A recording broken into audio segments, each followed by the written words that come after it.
এখনো আসলো না। আমার বাবা কোথায় গো নবী? আমার নবী কোনো কথার জবাব দেয় না।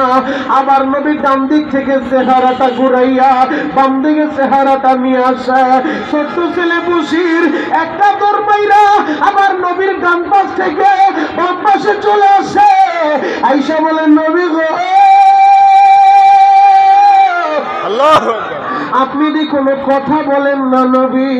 আমার বাবা কোথায়? আমার বাবা দিয়ে এখনো আসলো না।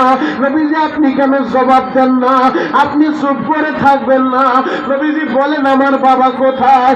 আমার নবী কোনো কথার জবাব দেয় না। আবার চেহারাটা সামনের দিকে নিয়ে আসে। আমার নবীর চোখের ভিতরে পানিগুলো টলটল করে। বাবা, ছোট্ট ছেলে বশির আমার নবীর সামনে আইসা বলে, নবীজি আপনি কথা বলেন না কেন? আমার বাবা কোথায় বলেন? আমার নবী চোখের পানিটা ছাইরা দিয়া দাঁড়ানো থেকে পয়সা পড়ছে। ছোট্ট ছেলে বশির রে বুকের সাথে জড়াইয়া রহমাতুল লিল আলামিন নবী আমার কান্দে আর বলে, বশির রে, আমি তোরে কিভাবে বলবো তোর বাবা দুনিয়ায় বাইচা নাই। ও বশির, তোর বাবা জান্নাতের মেহমান হয়ে গেছে। যুদ্ধের ময়দানে যাইয়া তোর বাবা শহীদ হয়ে গেছে রে বাবা।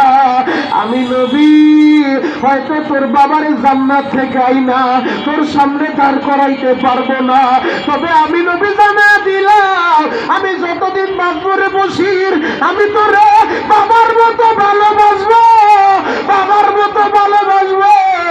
আমার কদম তুলির বাইরা রে, এই জিনিসটা আমি তোমাদেরকে বুঝাইতে চাই।